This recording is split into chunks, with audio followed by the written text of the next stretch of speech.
Hey everybody, it's Mariana with Three Peaks Classroom. Today's episode is going to look a little different. I want to take you along with me as I create the Salt Dough Regions of Alberta activity that I have that's part of my grade 3 social studies unit for time and place.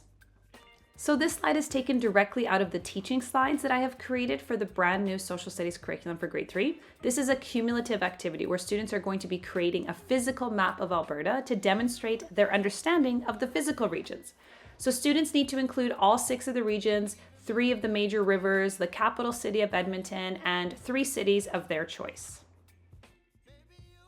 So of course, the first step of the activity is to create the salt dough. So in my teaching materials, I give you the recipe, but it's actually very simple. You need 1 cup of flour, half a cup of salt, mix it up, and when you're ready, you're going to add half a cup of hot water. This makes enough dough for about 5 to 6 students, I would say, depending on the size of the cardboard or the size of the map that the students are going to be creating. Now this process does get messy, but it's oh so fun to have this sensory experience. Plus, what a great opportunity to weave in some fractions, real life applications with the ingredients list. Anyways, you're gonna wanna knead the dough here until it forms a nice dough texture. You'll see that mine has some leftover flour and salt mixture at the bottom. I probably could have added a little splash of water to make sure everything was mixed up well, but my dough turned out just fine anyways. So next I went ahead and I prepped my canvas. I'm just using a recycled cardboard box. It was the perfect size. I didn't want it to be too big because then the creations will get to be too heavy and that might be too heavy to display like on a bulletin board. But also the bigger the canvas you have, the more dough that you will need to cover the canvas. So the next step is just to draw a rough outline of the map of Alberta in order to prepare for the different regions.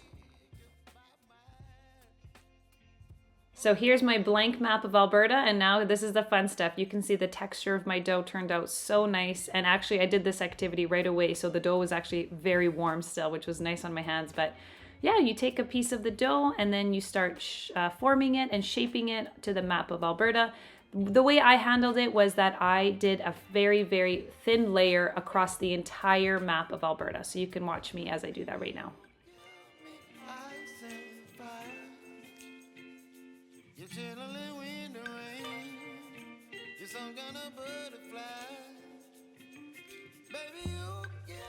So there it is. There's my final product. As you can see, I did a very fine layer covering the entire map outline of Alberta. But now I want to start building my regions. And so I started off with the Rocky Mountain region.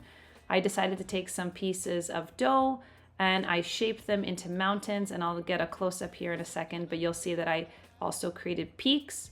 I wanted to make sure that there were valleys in between as well, because when I draw my rivers, I wanted to show the rivers coming from the glaciers on top of the mountains.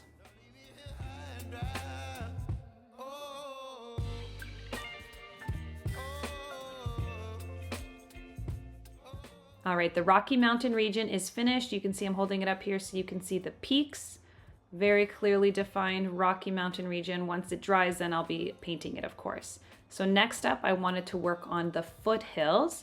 I started to roll out small balls of dough so that they could be rounded, and then I'm placing it adjacent to the Rocky Mountain region. This one took a little bit of time to make sure that they actually stuck onto the dough. I pressed pretty hard, pretty firmly I pressed. And then I wanted to make sure that it was obvious that they were rounded and not peaks like the Rocky Mountains. So you can see here, I'm going to press down on the ball to make sure that it's rounded like hills. And just to make sure that there was a differentiation, I also formed more peaks on the Rocky Mountains.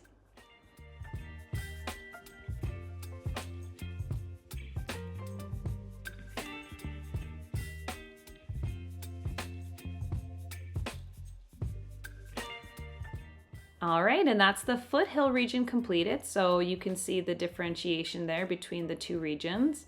I thought that they cascaded very nicely. And then what's left were, I wanted to do the boreal forest, and I wanted to differentiate that a little bit. So I decided to just pinch my fingers a little bit, make some kind of grooves in the boreal forest. And then I thought I would add in some indents. I thought about maybe adding in some lakes, but towards the end of the project, I decided not to paint in the lakes, but that's why I did those little indents. But here is the final result of the salt dough, and I let it dry overnight for 24 hours. So the next day it was nice and dry and hard. It actually curved the cardboard a little bit too, so take that into consideration. But I decided to get my painting all ready. So I needed 6 different colors for the regions. I wanted to follow very closely to what was included on the teacher slide, but you could use any color that you want for the regions. I decided to make this light blue because I thought I didn't have black, but then I found black afterwards. So then I was able to make a gray, which is what I wanted to paint my Rocky Mountain region, was gray. So here I am just getting all the colors prepped.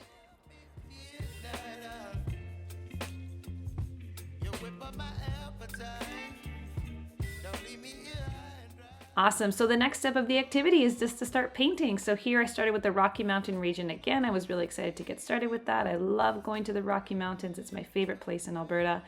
So you're going to want to have different shaped and different sized paintbrushes because, the Rocky Mountains, I had to get in between all of the different mountains. So I was happy to have kind of like a larger paintbrush, but a smaller paintbrush would work too so that I can get into all the crevices. But also when you start painting the rivers and maybe putting the dots down for the cities, you're going to want to have a smaller paintbrush for that as well. So then I moved on to the foothills. Now this one I had to be careful because the foothills extends past just right next to the Rocky Mountain region. So I had to actually consult my map, which I'm assuming the students will have to do as well. You're going to want to have to consult your map to make sure that you get the outline of the regions correct.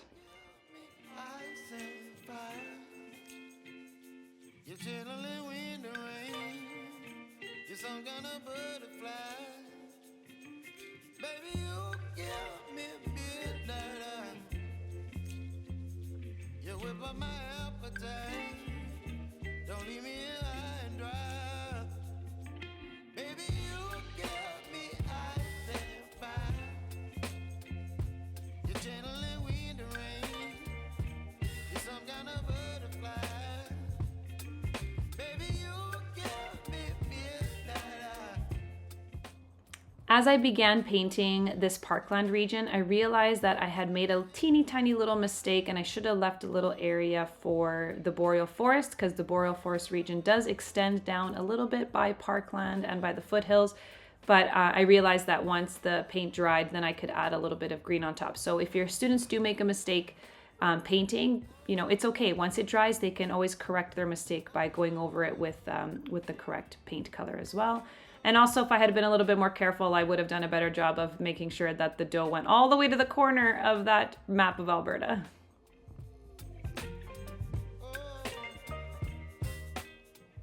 And right before your students are finished painting all of the regions, just before you get rid of all of the paint colors that they might have mixed, you're going to want to make sure that your students paint a little bit on the sides in order for them to label their legend so that they can tell the reader which the regions correspond to which color.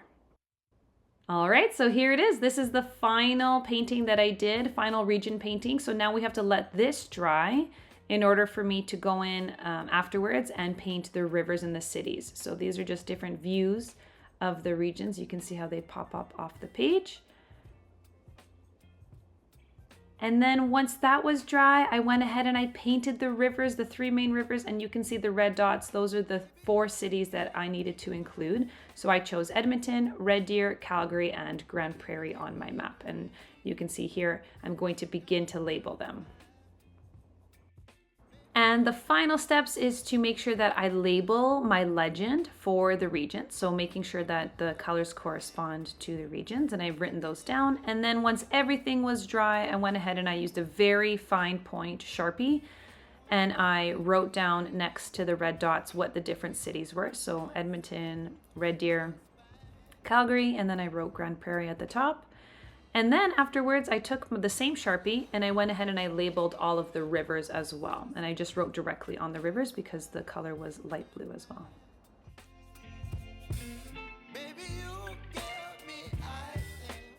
All right, so here I am just adding the super final touches on this assessment piece. This activity was taken directly from my brand new unit for Social Studies Grade 3 in Alberta, Time and Place.